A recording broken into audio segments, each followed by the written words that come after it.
Welcome to the podcast where passion and purpose collide. We are on a mission to interview women and the occasional token man about how their passion and purpose have collided to create healthy relationships and profitable businesses. I'm Elizabeth Denham, here with Rebecca Monet, and we are the co-founders of the Coterie for Women and publishers of the Franchise Woman magazine. So Rebecca, how goes your week? My week. Your face looked like that was a loaded question. I'm not trying to ask you anything, overly difficult. This is a serious question. A week. Well, you looked like I was about to shoot you. I really am not.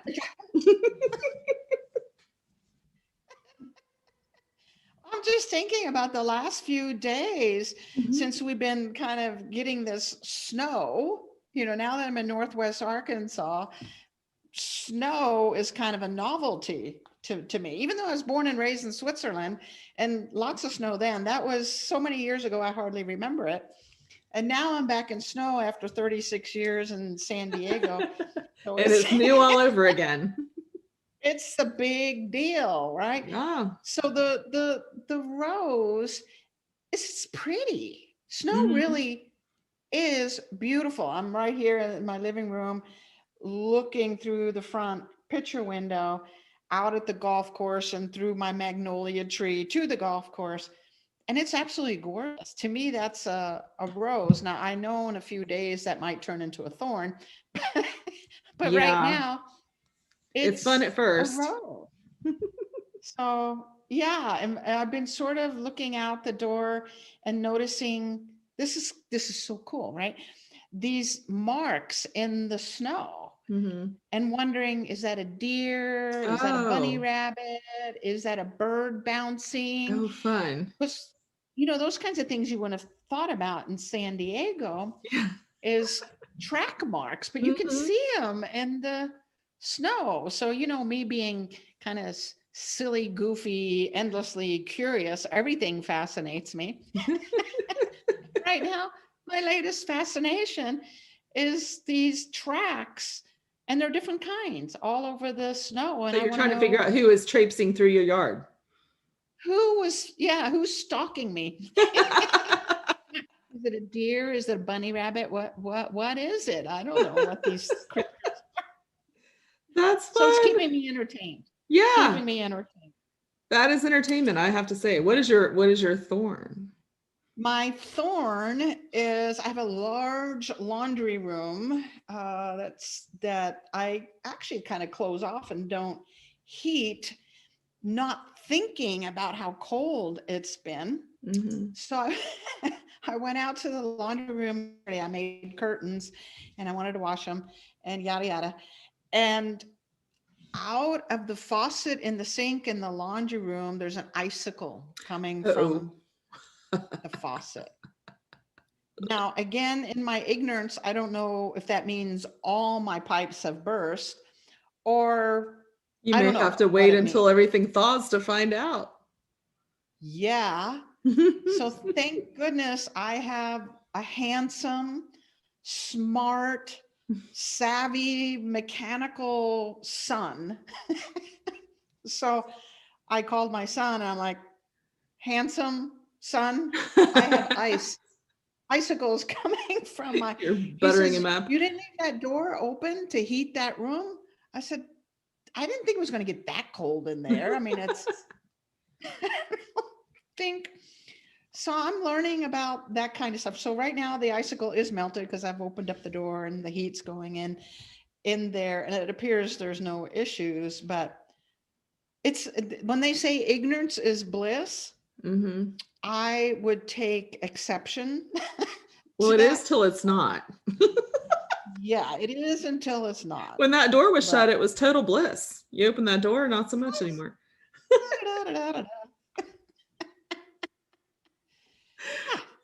That's amazing. Oh my goodness. Okay, I want to hear about your rose and your thorn. Well, my thorn is that it's freezing. I haven't walked much all week because we've been at 25 degrees, which we are never at. And it's been wet. So we have in the South, we're mostly warm all the year, but the humidity is so high that when it is cold, it is bone cold. Like it hurts your bones because it's so damp. So that's kind of my thorn. I've been stuck in the house the last few days just trying to avoid the 25-degree damp weather. So We is it actually had a making you- 1% chance of snow yesterday. And my Wow. husband and son said they saw some little teeny tiny flurries early in the morning, but nothing that hit anything. So They're probably fairies. maybe that's a better idea. So it's not a terrible Much thorn, better but it idea is than kind of snow. annoying to be stuck inside because we're not used to it down here. No, No. of course not. I'm not, having been in San Diego. I know how you feel. Yeah, it's a little Is it irritating. making you grumpy pants? Not yet, but if it keeps up, it will be. Me too.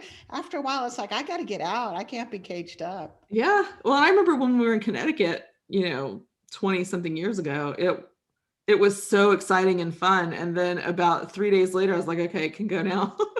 I'm done.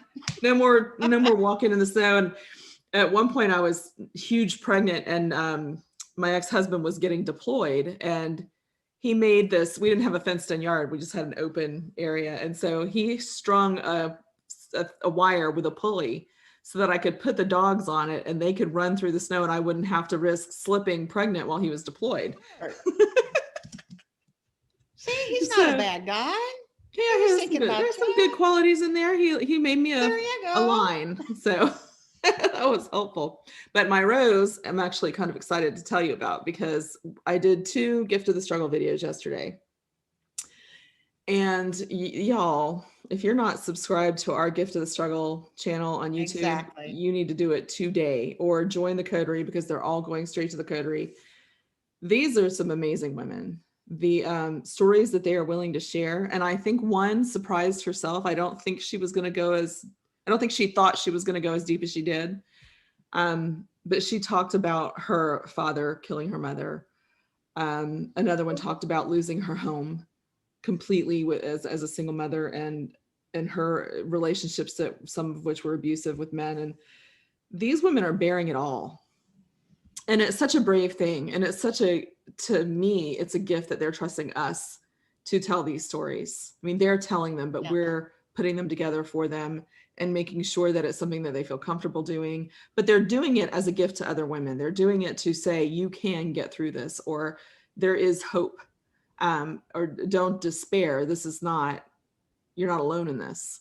So I think that is, I got the chills so many times yesterday listening to these 2 women talk. And then, we just premiered Tina Erickson, who talked about her child's drug addiction, and Rhonda Sanderson, who talked about the death of a baby. I mean, these women are really digging in to share their stories with us and their stories of resilience and perseverance and determination not to give up. So if you are not watching these intently, you should be, because you couldn't ask for more generosity from the people who we have connected with through the coterie. So that was a huge, huge rose for my week. That is a rose. And you're right. You guys need to listen to these stories. It takes a brave person to share it. And I think it also, as I'm listening to them, and also oftentimes being part of that interview, makes you not feel alone. It's like, oh, some of the stuff I've been through, other people can relate to. And it just creates a whole sense of hope that we can get through things. Even better when we can do it together, right? Absolutely. And I've always been a fan of perspective. When I did disability work, I always thought if the minute I started to feel sorry for myself, somebody who couldn't move with pain, or somebody who's dealing with a loved one with complete mental breakdown. Right. What I was going through was never as bad. There was always someone who had it worse. And so when I'm listening to TJ Everhart talk about growing up without parents at 20 because of the situation of her dad killing her mother and raising her 17-year-old sister, you really look at her, and she's been highly successful. She's got a master's degree. She's owned her own businesses. She's worked in huge companies and operations and done amazing things with her life, has a happy, long marriage. You look at someone who's gone through those things and you think, well, if she can get through that, then I can get through this. Certainly. And I think that sometimes we all need that little punch in the gut to tell us, it's not as bad as you think, or, there are other things you could be going through that are much worse. Not that pain's not pain, because everybody's pain is real in the moment that it's happening, but it does help here and there to have that perspective. So true. Yeah, that was my rose. So sign up for the coterie. Yeah, you're missing out if you don't, because these women need the support of us commenting and liking and saying thank you for sharing your story with us. It meant something to us. So if you're watching them, please comment also and let them know how brave and generous them telling their stories is. Exactly. All right. Well, until next week with our Rose and Thorn, we'll wrap this one up. Welcome back to the podcast where passion and purpose collide. We are here today with a very special guest who is so in alignment with the things that we want to bring to women that we can't wait to have a discussion with her. She's got a new and unique take on beauty. Vera Wang is with us. She is a leader, a successful business owner, a Fortune 500 exec, visionary mentor, and coach. She is the founder of Miss Fashion Week and She Marketplace. Miss Fashion Week is a 501c3 that focuses on numbers 3 and 5 of the UN Sustainable Global Goals, which are women's well-being and gender equality. Miss Fashion Week is an initiative that empowers women through body positivity and self-love with the revolutionary concept of bridging modeling and pageant. She Marketplace is an e-commerce platform for women and women empowerment. It is built on top of Miss Fashion Week to empower women business owners and to help women achieve mental, emotional, physical, and financial health. Vera is a single mother of 2 beautiful children and served as a CEO of Viviona Fashion Manufacturing and Branding. She identifies herself as a geeky fashionista because her 2 passions are fashion and technology. So Vera, we are so excited to have you. I'm so excited to be here today to talk about my 2 favorite topics, passion and purpose. Passion and purpose. Yeah, those are our 2 favorite topics too. And you have a lot of both over the course of your career and with your new ventures that you're really coming into your own in terms of helping women change their perspective of beauty. So tell us how you came to want to do this for women. Oh my God.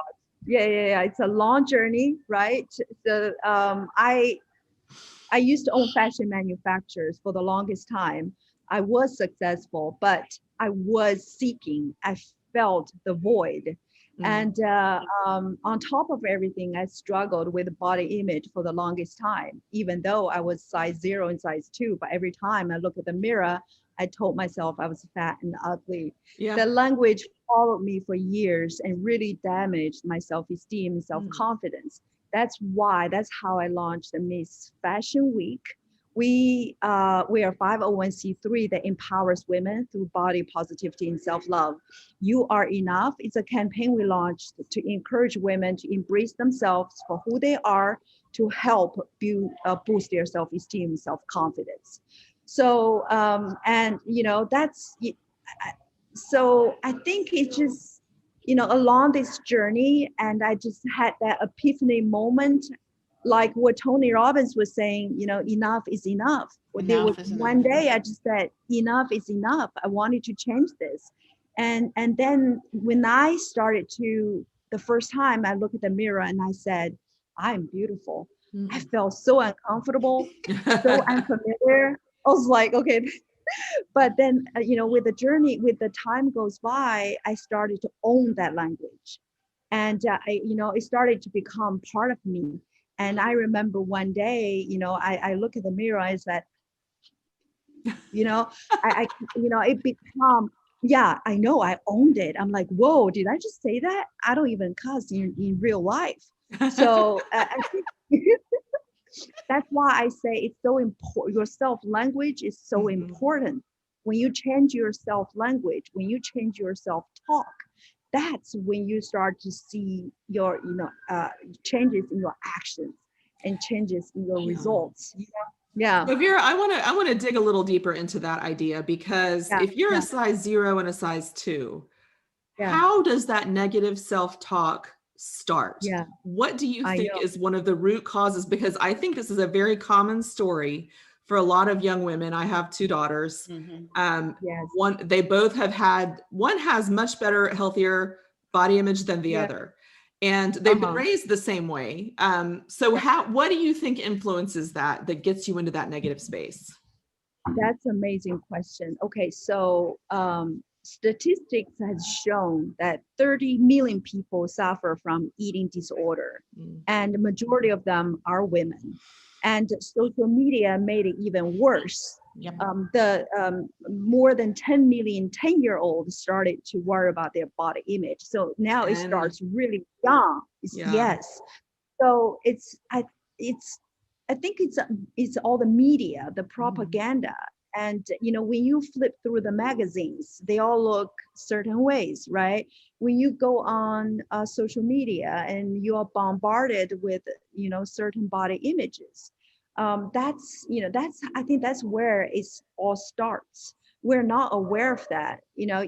That's why we need to bring awareness to the younger generations. But when I grew up, being skinny is like, the standard of beauty, right? You want to look certain size, even though I was small, I was beautiful, but I wanted to look certain ways.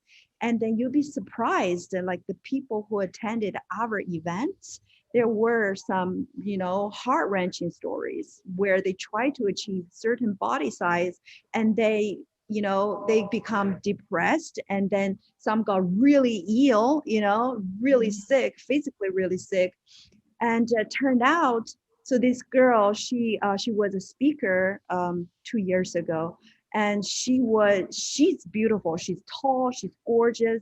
She wanted to be a supermodel, but she's a little bit on the bigger side, and she was trying to figure out why she couldn't be skinny. She tried everything she could to try to be skinny, but she got so sick, and then she ended up in the a nutrition and fitness nutrition program in UCLA.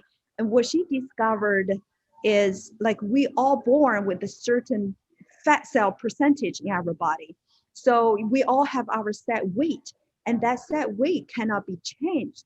So apparently what's presented in the media does not represent a majority of our population.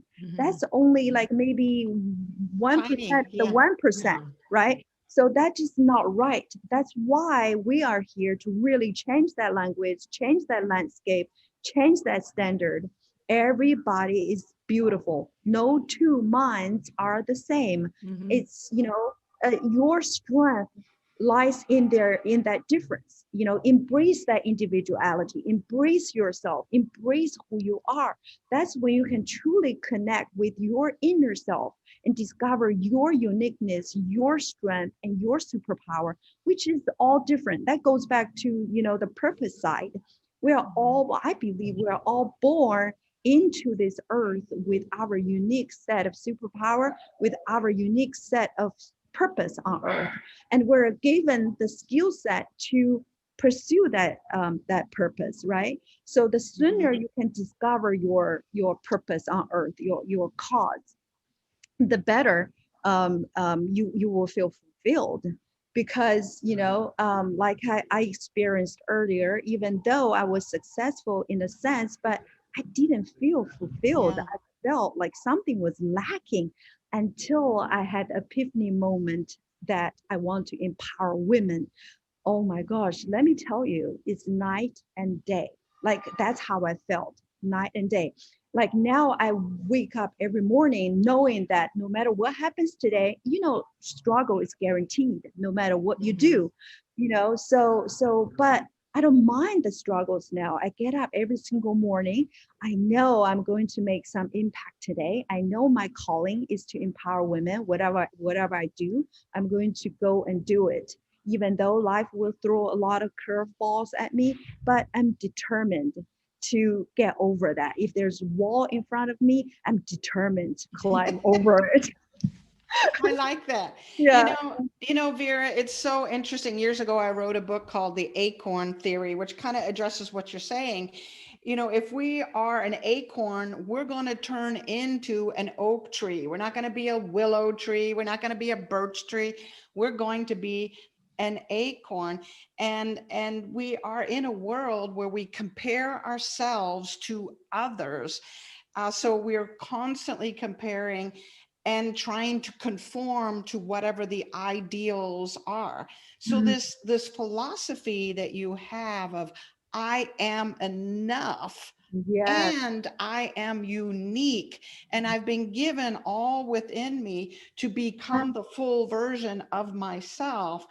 If little girls were taught that from Yes. day one, why Yes. would we want to conform? Why would we want to hold ourselves back from being all Exactly. that we can be, the way we were Exactly. created to be? Exactly. So your I mission know. is an unbelievable Thank you. mission, Vera, and we want to get the word out. Thank you so much. That means so much. You guys are amazing. You guys are in the same space, making impact. Coming from you guys, it means so much. Yes, that's what we're here for. And we have, these younger girls in junior, 8 to 12 years old, shouting, "I'm enough," Enough. I know we're going to put you in the magazine this month or in March. And that was my favorite thing that you said when we spoke, was that the best thing about doing what you do is seeing all those little girls run around yelling, "I am enough. I am enough." I'm enough. Yes. Yeah. And you see their language change when they go back. They will post things and they will hashtag "I am enough." Yeah. How amazing is that? Imagine you live your world knowing that you are enough, right?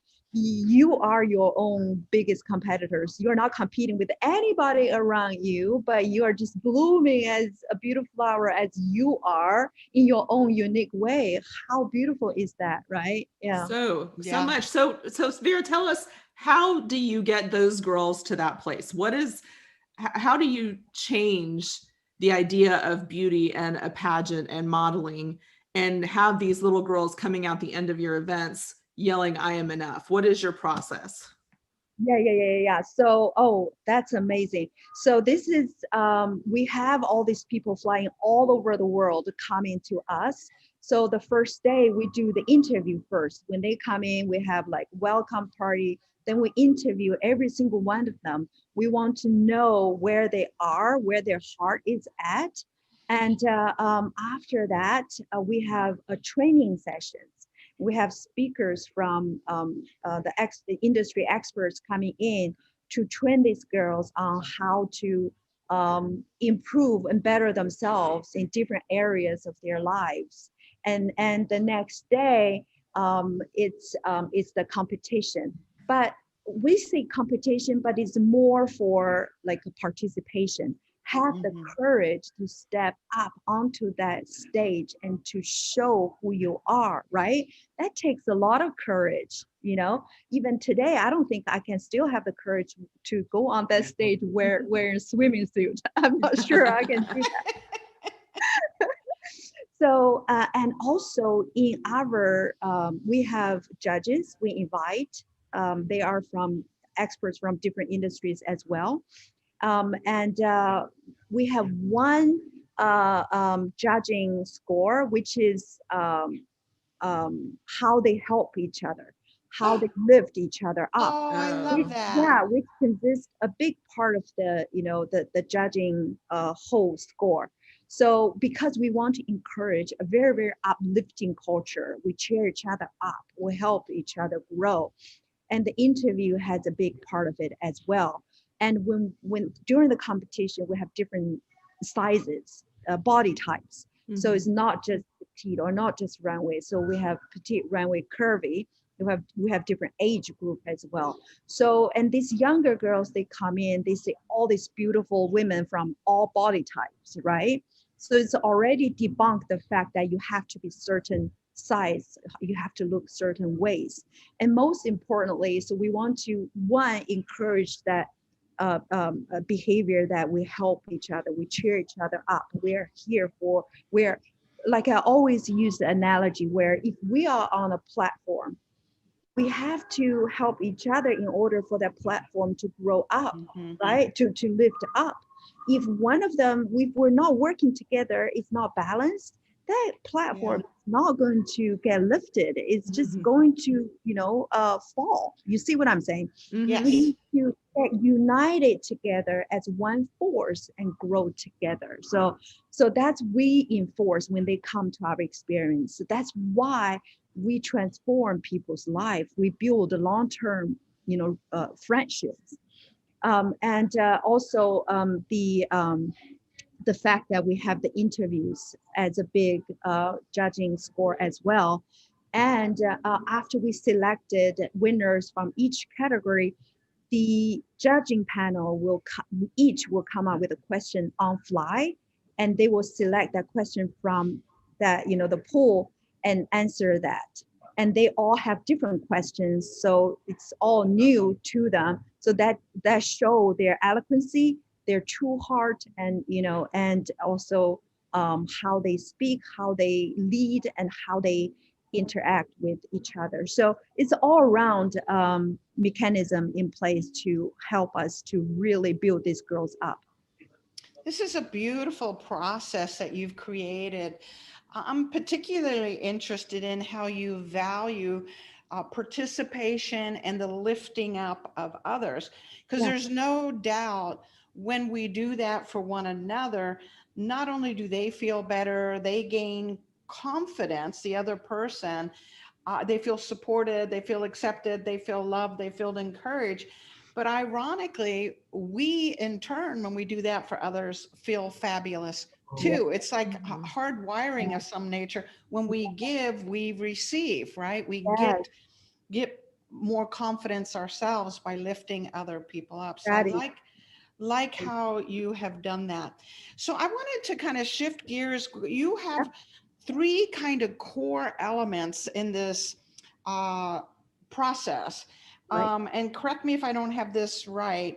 The focus on self-care, and self-expression and self-development. Do I have those correct? Yeah. And if you could you expound a little bit why all three are important? Yes. So if you look at each individual as a table, we, emotional, financial health, physical health, emotional, mental health, physical health, and financial health. I think these three are the supporting legs of a sustainable lifestyle, right? Without each, that table is not stable, right? So we need to have a balanced, lifestyle in order to be successful. Right. That's why we decided to focus on these three categories, and self-help, self-care, and self-expression. So self-help is all about to grow yourself. Tony Robbins coined this term, constant and never-ending improvement. So I believe we need to constantly and canine ourselves on daily basis.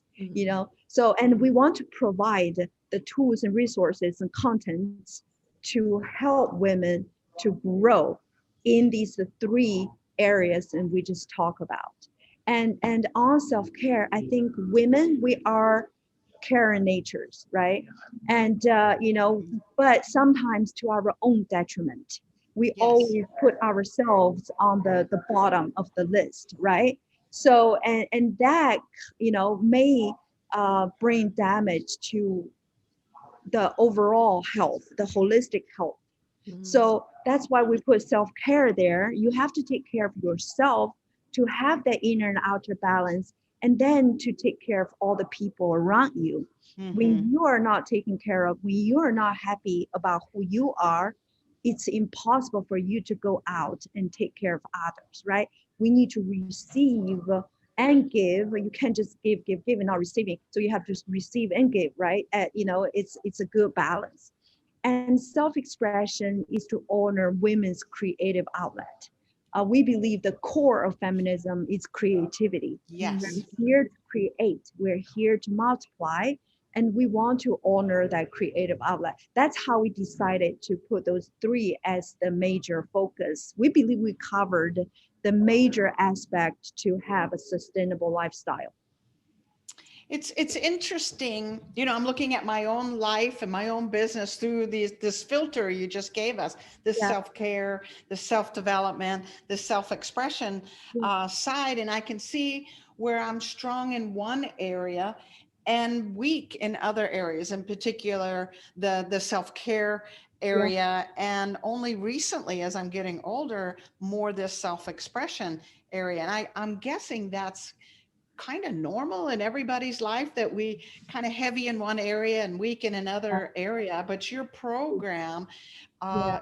shows women how to, that three-legged stool, I guess, that all Yes, these yes, areas are yeah. indeed important.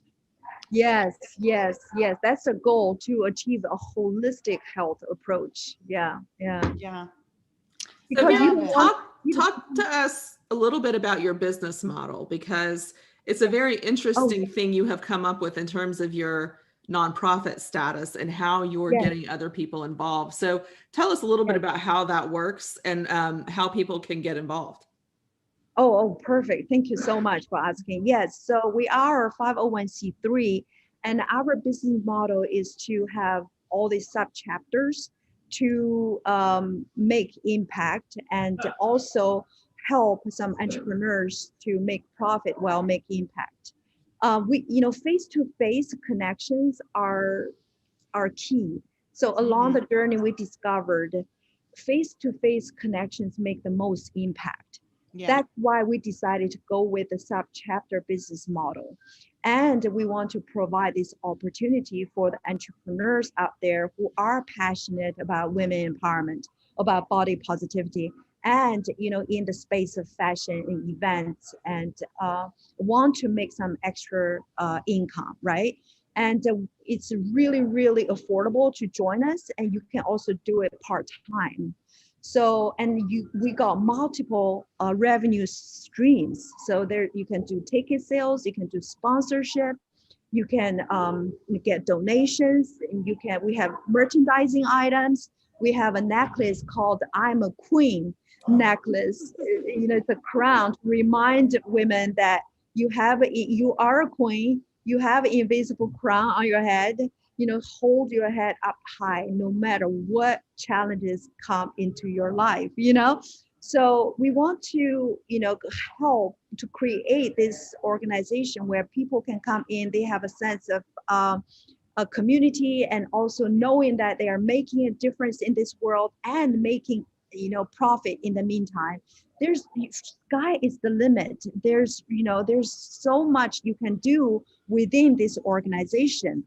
So the business model is actually quite simple. It's basically 5 small pop-up events and 1 big event. The 1 big event is very similar to a fashion show, and the small pop-up events is almost like auditions, right? People come in, you can, invite some local speakers and give them some training, and then invite them to the big event. So that's it. We have all the business models figured out. We have documents and marketing material to support our partners, and we have training. When they on board, we train them, and we have a mentorship program. The existing members can help them.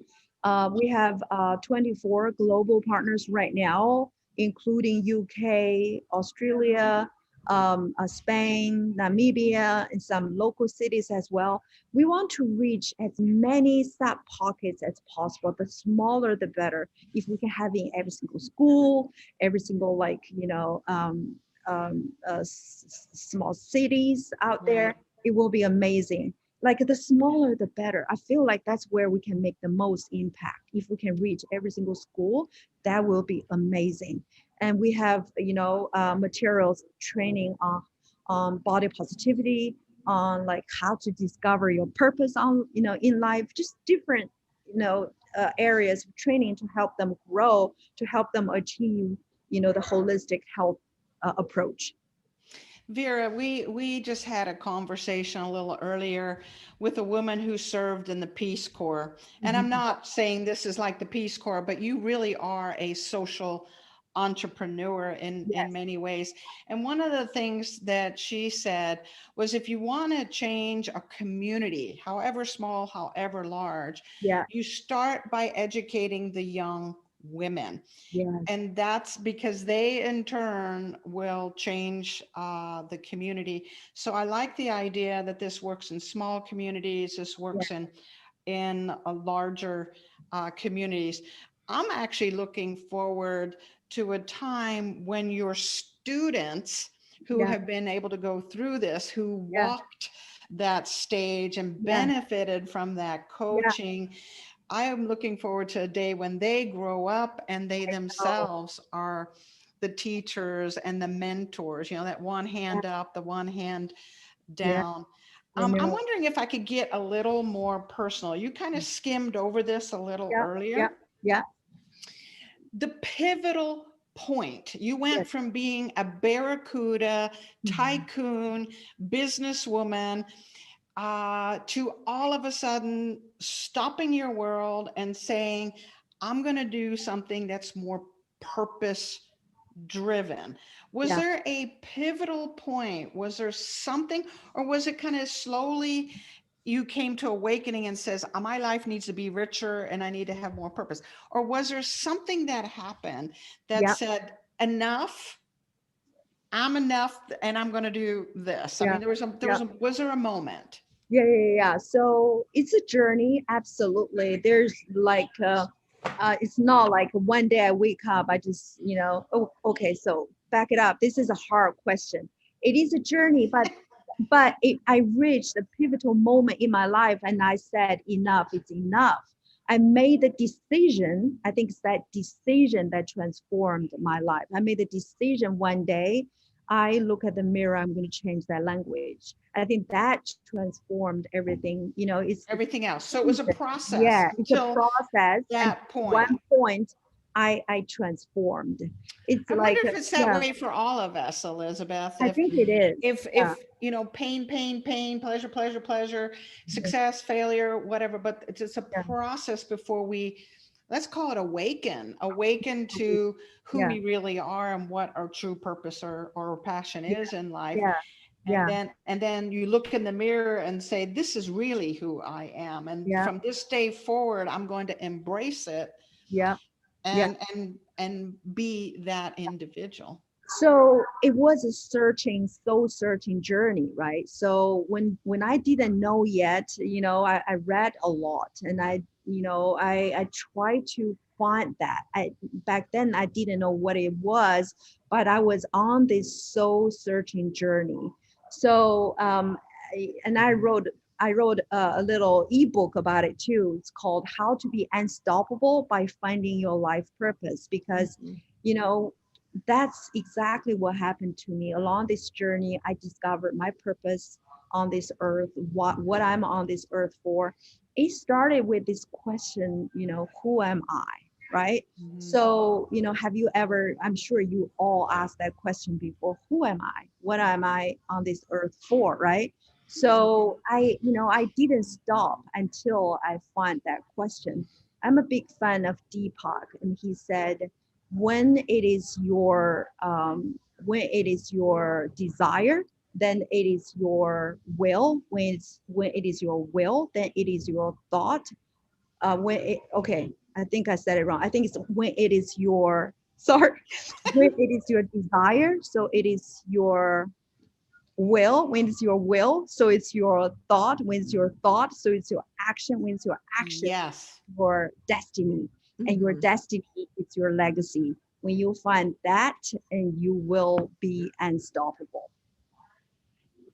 Beautiful. Yeah. I think that's a very common story, because the other woman we talked to today had a similar experience where she was searching and finally found her true purpose and path. And I think a lot of us can relate to those ideas, especially as we get older and we really start to consider what our legacy will be. And I think that does drive us as we hit a certain age in life. When you're young, you're just doing it. But when you get older, you want to have some kind of meaning and you want to have some kind of impact. So I think that when you find that, we were talking with her, your path seems to be smoother, not easier, but you're on the right path. Exactly. Have you found that kind of satisfaction knowing that this is your purpose? Oh my gosh, yes. Yeah, it's night and day. It's night and day.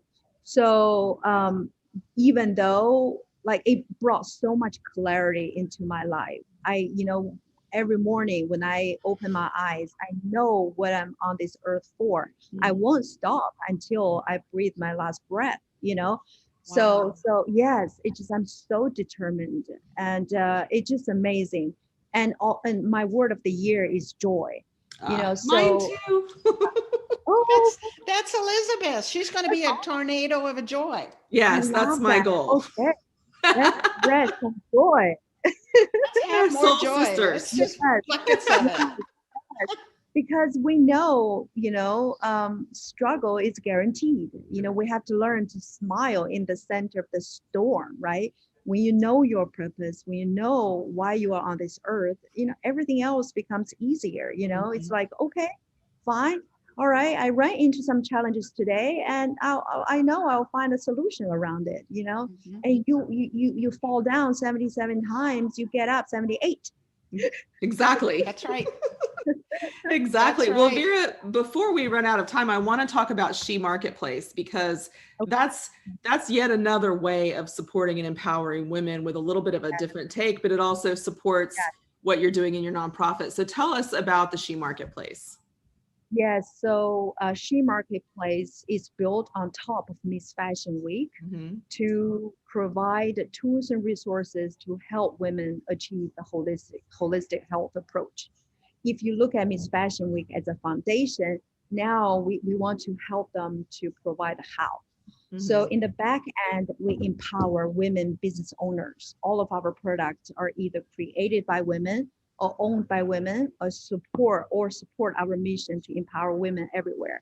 At the front end, all of our products are curated to help women achieve the holistic health approach. And we have a blog that provides free contents, and we have She Strong series that features strong women who has overcome tremendous challenges in life. So, that's just, again, women empowerment, only one ultimate goal. How do we empower women? How do we narrow that, wealth gap? And how do we, awaken women and let them realize they have unlimited power, resources, energy reservoir inside of them, how to tap into that and rise to their full potential. So here's what's interesting to me. We frequently talk in my business about the how and the why. There are two reasons people don't do things. One is they don't know why, which is that purpose thing. They got to have something inside that says there's enough of a why that I'm going to put the energy, the time, and effort. And then there's a second part, which She Marketplace helps with, which is the how. Now that I know why, how do I do it? So there's this beautiful combination that you have that has these young women discover their why, discover their purpose, and then these resources that shows them how to develop themselves so they can express their full purpose and the why behind who they are. Yes. Does that encapsulate it? You put it so beautifully. I can't even put it that beautifully. That's amazing. Yeah, that's amazing. You said it. I just put it in 2 sentences. I love it. I love it. Yeah. So, thank you so much. We're so glad to have you. Now, if folks wanted to get hold of you and learn more about the pageants and learn more about this training and learn more about She Marketplace, all that you're up to, Vera, how would they get hold of you? Yeah, so for Miss Fashion Week side is missfw.com. For She Marketplace, it's shemarketplace.com. All right. We had the Vera Wang on our show, Elizabeth. We And did. Vera, And I said I'm the other Vera Wang and Vera Wang 2.0. Wang 2.0, there you go. That's awesome. Well, be sure to check out Vera's websites. She's got a lot of good content, a lot of vision. It's something that we all need to support. And we will certainly have you back as things progress, Vera. Awesome, awesome. And for your audience, if you are ready to become our sub-chapter partner, we would love to have you. Let's make some impact together, make some profit together. There you have it. Absolutely. Absolutely. Yeah. Thanks All right, again. Vera, we'll see you soon. Thank you. All right, thank you.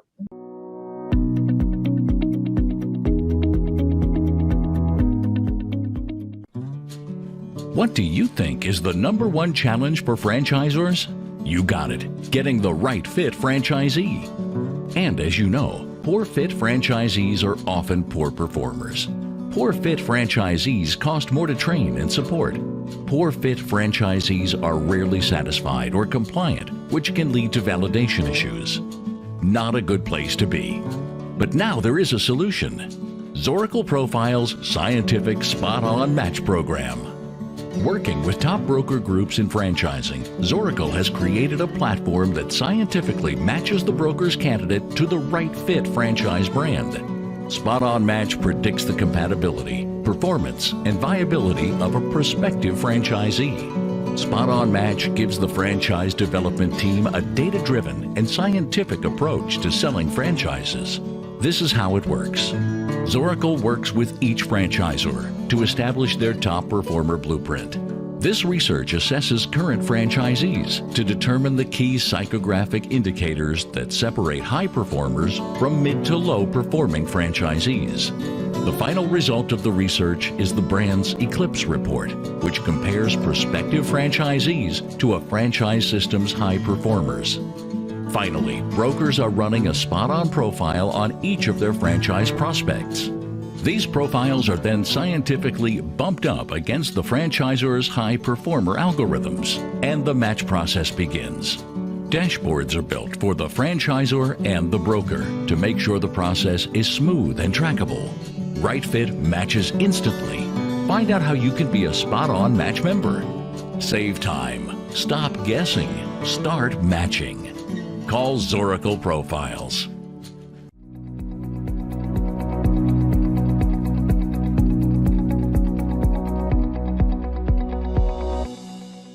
Welcome to Women in the Know, where we discuss everything from politics and policy to relationships and marketing. We take the things that we have learned through life experience and through interviewing our women and some of our men and share them with you so that maybe we can all learn a little something at the end of the day. So Rebecca, we just finished talking to Vera Wang of Miss Fashion Week and She Marketplace. And she talked about body image and body positivity and negative self-talk in terms of your body image. So I think one of the things I'm curious about is how that changes over time. Because clearly we change physically over time. And we start off at a place as young women with a certain idea of what we look like and how we feel about it. So how do you think that changes over time? Because I've got questions about this. Yeah, Theories. it's interesting because I was raised in Switzerland in a missionary family in a culture that really wasn't focused on body image and skinniness and beauty. And I don't think I even knew I was a girl until I was 12. Well, you had a bunch of brothers, so that might have been a little brothers, influential. Yeah, so that kind of helped. I didn't know if I was short, tall, fat, skinny. I had no idea. I really didn't. I don't think I was aware of my body until after I had my first child. And otherwise, to me, it was just a natural progression that your body did. I was, thin as a child and then athletic in my teens and always kind of the same weight as a teen, and then the baby, and then after my baby right back to the same weight. The only thing that really changed was I all of a sudden had some hips because I was kind of more like of a boy figure. And but to your point, as the years continued on and life does what it does, the body does change, and it changes more, I think, in my opinion, and hopefully I'm not being sexist when I say this, but I think it's more dramatic. The changes are more dramatic for a woman. Our weight fluctuates based on our stress and the stage of life that we're in. We're juggling a whole bunch of things. I mean, my body, now in a menopausal place is completely different than I was 10 years ago and 20 years ago and 30 years ago. And psychologically, because there has been that much change, and weight in particular, it's definitely had I'm going to say a negative effect, because my mind is still where I was 10 years ago, right? So you Or even struggle 5 with years body ago. image now more? I struggle today, but I cannot say the rest of my life I ever did. I never paid attention. Huh. You gain 3-5 pounds in the winter and it goes back to normal. But once I got to this menopausal place, it's like poof, the marshmallow man or whatever. And yes, I struggle with it every single day. So I loved hearing Vera say something about being enough, and that our body types were kind of born with it, and our bodies are going to do what is natural to our bodies. So I guess I'm just going to embrace my natural curvy self now. I also have dimples like I've never had before because I'm chubbier. That's so funny, because I've kind of had the opposite experience from you. And I think most young, maybe it's because you grew up in Switzerland, but I think young girls. I think it's because you're American. Yeah. Yeah. I mean, I think we're bombarded with that, but I had the added stress of ballet dancing. And I will tell you the most horrifying experience of my life. I was either in like 8th or 9th grade, somewhere in that area, late middle school, early high school. And I auditioned for the Nutcracker. And it wasn't as serious an audition for my age group. Like the high school girls were different. Mm-hmm. So I'm standing there watching. I rode to the audition with a high school girl who went to the school near me, and they lined them up. And the artistic director said, "You lose 5 pounds, you lose 10. You're okay. You lose 5, you lose 6, you lose 2, you lose 4, all the way down the line, only to the girls, not to the boys." Of course, there weren't very many boys, but the boys didn't have, clearly they don't have that as much. Well, they have different muscle mass, and they need to be big enough to pick the girls up. Yeah. I was mortified. I was completely mortified. And as a dancer, you're in front of a mirror almost every day in tights and a leotard. So there's a lot of room for self-criticism in that space. So for me, I was in great shape every May because I had to wear a tutu. So I ran and I ate very little from January to May. Even in the best shape, I was still trying to get as small as I possibly could by May. So having babies, that all was very up and down for me. And, I got down real easily with the first 2, but not with the third, and, all these changes. And now I'm hitting into that menopausal phase. But I find that I'm more accepting. Like, I'm not thrilled with where I am right now. I always am working on improvement and working out and eating better and all those things, but I'm less self-emasculating, I guess, about it than I do. And in some ways I missed the tutu because I knew every May I was going to be in the best shape ever. But on the other hand, it's such a relief not to have to do that, and not to have to, a lot of work. Not to have to look in the freaking mirror every single day in tights and a leotard. That just does something to your psyche, right? I would think. I can't. It is not a healthy thing to do. And in ballet, every little minute move. Yeah, but every single thing you're doing matters. So you're like watching the minutia of how are you standing and where is your alignment and all those things. So I have found as I've gotten older, I'm a little bit more accepting of my body than I used to be. Not that I would never say I'm happy with it, but I don't hate myself for it like I have gone through phases of doing in my youth. So it's interesting that we have had opposite experiences. Yeah, we've had opposite experiences because I literally had no idea if I was pretty, if I was tall, if I was skinny, if I was fat. I had no idea. I had no idea, nor did I really care. You said you were shaped like a boy. Were you flat chested when you were young? No, I was not flat chested. That in that area, I was well endowed, but I had no hips. I had no hips. That's so funny because I was hyper aware because of the way men treated me when I was in middle school. Like I had boobs in middle school and men would talk to my chest, and you know, it can make you very self-conscious. And then when I got old enough to go to bars, I was always targeted for that. So I was very aware of how to deal with that from a pretty early age. I think so that brings up the whole conversation of culture, right? Because I was raised in a different cultures where that was not part of it. And now I'm dealing with some of the things you're dealing with at my age today, where I am definitely the heaviest I've ever been and feel awkward in this body because it doesn't move like I want it to do. I don't feel as comfortable in it. And I've gotten that judgmentalness in my head. I can't imagine the folks that Vera is working with, these little girls at 8 and 10 already self-conscious, like you said, with the dancer, even heightened if you're in athletics or you're in dancing or whatever, to live with that self-consciousness your whole life. I cannot even imagine how stressful that is. How do you even get anything done if you're constantly worrying that you look good? I mean, that's just a lot of burden for women to have to deal with. Yeah. So I think what Vera's doing is necessary. Like we need to get out of that mind frame because it does distract you. I mean, I ate very little in high school, and I would, before I went to bed, I had this whole routine that I would do after dancing for how many hours and doing whatever else I'd done that day. So you can get really screwed up in your head over that kind of thing.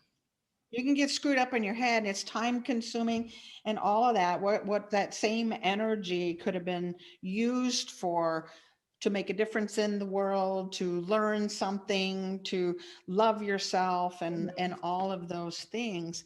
So it's a wonderful mission that Vera's up to. I'm going to embrace this whole idea. I'm enough. In fact, I'm plenty of enough. I'm more than enough. I am more than enough. There you go. But I'm with you. Let's embrace it. All right, let's do it.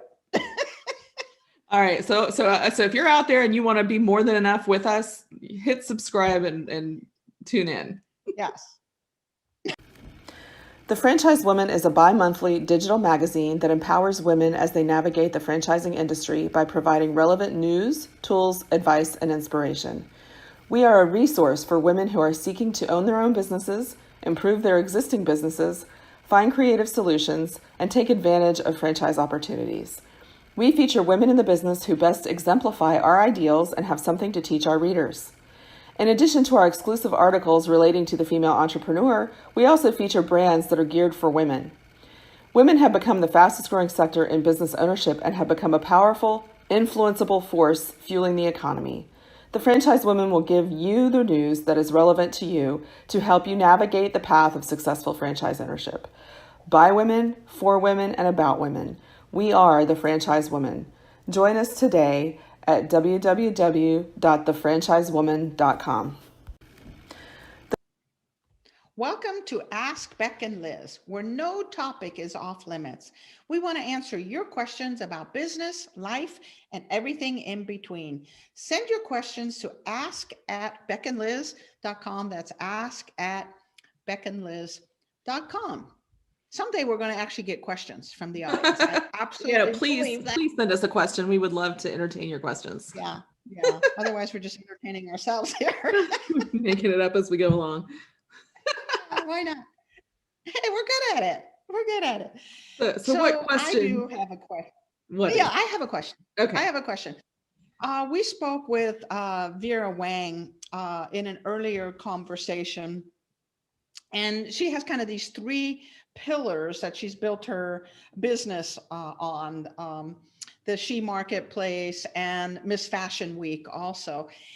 And it included self-care, self-development, and self-expression.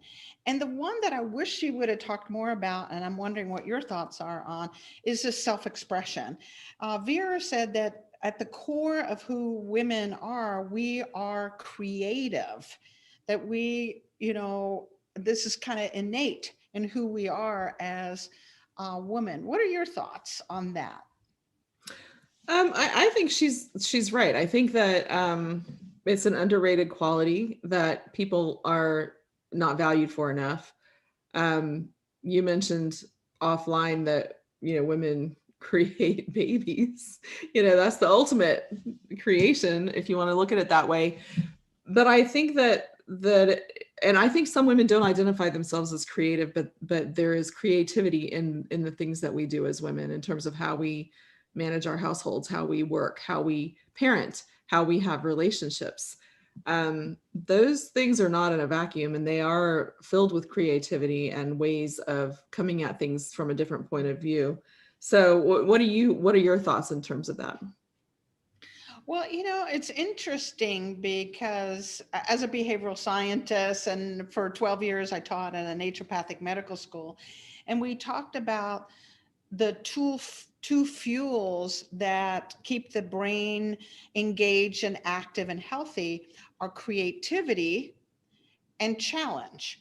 And I think over the years, as women have gotten more and more in the workplace, and they're building empires and they're building businesses and they're juggling a million things, that what we have used is more the fuel of challenge, overcoming obstacles, capturing that next client, building that next big thing in our business. And then this more innate side, this creative side, maybe being underutilized.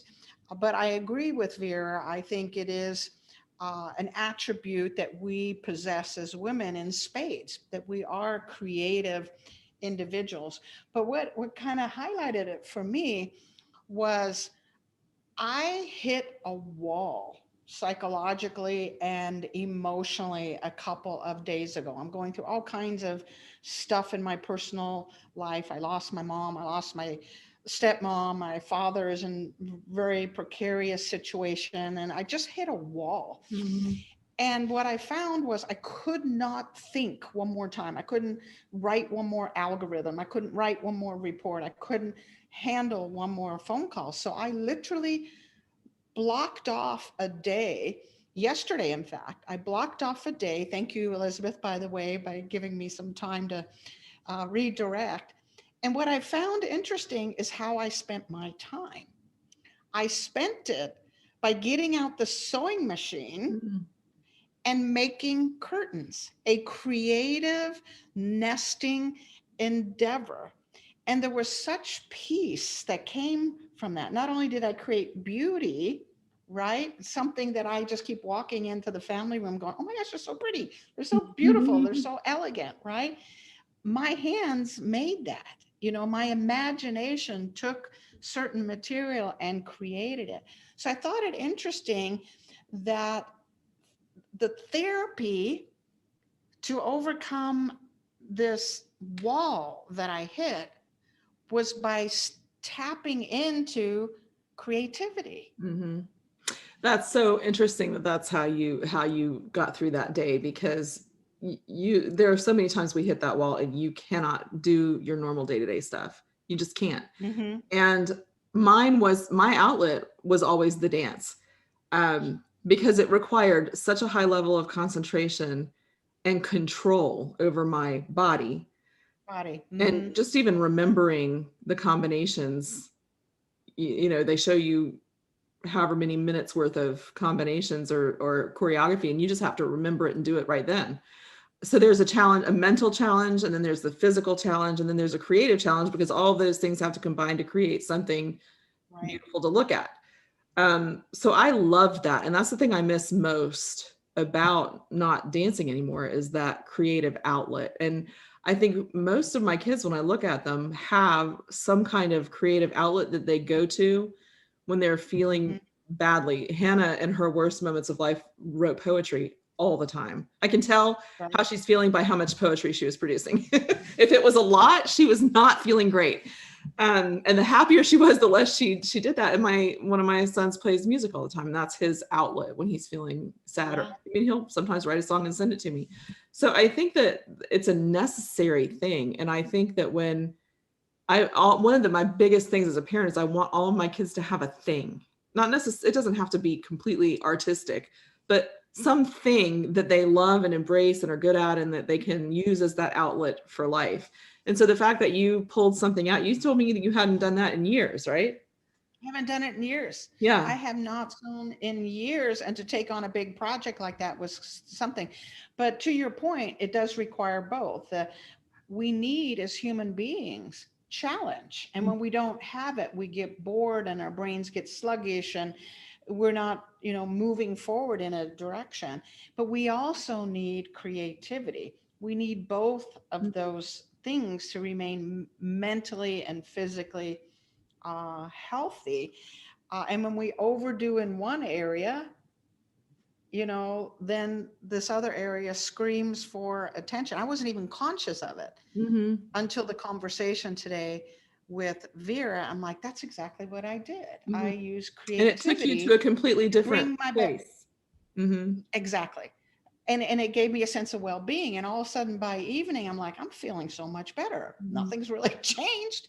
I still have all the same challenges, but I all of a sudden Now you have something beautiful. Party. I mean, it's funny how much that matters, It does.